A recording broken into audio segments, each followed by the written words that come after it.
Hello everybody, welcome to October 2021. This is the first day of that October and I'm hanging out doing some aquarium maintenance. This is kind of what I do in the middle of each day. Go through, feed my tanks, check to see stuff like that, which needs to be pulled.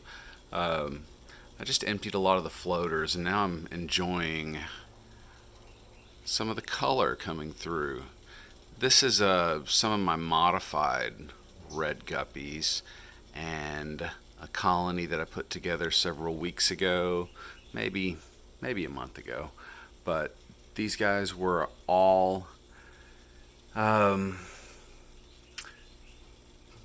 just some of the most red mutations I'd had from any of my guppies. And I decided to put them all in here. So let's see what some of these guys look like. He was a descendant of a half black, but doesn't have the dark. Let's see some of the others, like that one. And yeah, the plant light kind of enhances their color in here, but it also makes it a little bit difficult to judge the true color. But yeah, these are some intensely red guppies that I'm playing with, breeding. And this is a 20-gallon tall, which is a great size for a little guppy colony. I've had definitely excess of 80 guppies living healthily in a 20-gallon tall before. That is for a good established tank with good filtration, good care. I don't recommend other people do that, but that's how many guppies were in this before I decided that their colony just needed a bigger home. So I moved them, all of the guppies who were living in here, which were my true half-blacks, my true half-blacks without black pectoral fins, I should say. And they've all moved over to a 50-gallon tall tank. Actually, I'll show you that tank. Why not? This was one. Ignore my messes. But, yeah, this is the actual half-black colony. They do have an albino rainbow shark minnow hanging with them.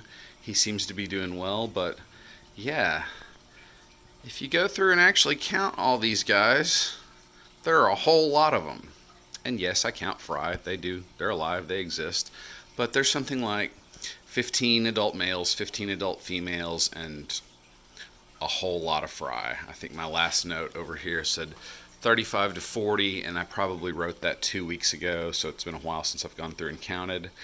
Since I moved this colony, I've only noticed one death, which is great because it's been a month. But that was, I take those kind of hard. I don't like watching or finding fish that have perished, so I try really hard to take good care of them. Anyway, this is my other, the true half-black red colony that I'm dealing with. And I mentioned earlier that I had some half-blacks that have black pectorals. This is a 20-gallon long, and this is where most of those guys have ended up. They're kind of culls, but they're good fish. They're pretty fish. I'm going to let them do their thing. There are also some oddballs. I just moved 2 of my outdoor guppies into this tank earlier today, and I'm sure that was a little bit of a cross-contamination, but these guys seem to be healthy. Those guppies had lived through the late spring, all through summer, outdoors, mostly without food or anything. They were just hanging out in a 10-gallon tank out in my greenhouse. They're now in here, and let's see. That's one of the oddballs that was out there. And in truth, they went out there because it was a hospital quarantine tank. But then they just started looking so good, and I left them out there and didn't really have a home for them. I do think I'll probably have to use some General Cure in here. That's one of the ones I added in here, and it looks kind of skinny, and I'm just now noticing that. So I'll probably go ahead and dose them, treat them like this is going to be the hospital tank, and yeah, get back to it. Anyway, those are some of the red gups. Hope you guys enjoyed that. I'll give you some updates on other guppies and other colors and stuff that I'm working with later. I've got to get back to maintenance. Hope you have a great day. Catch you later.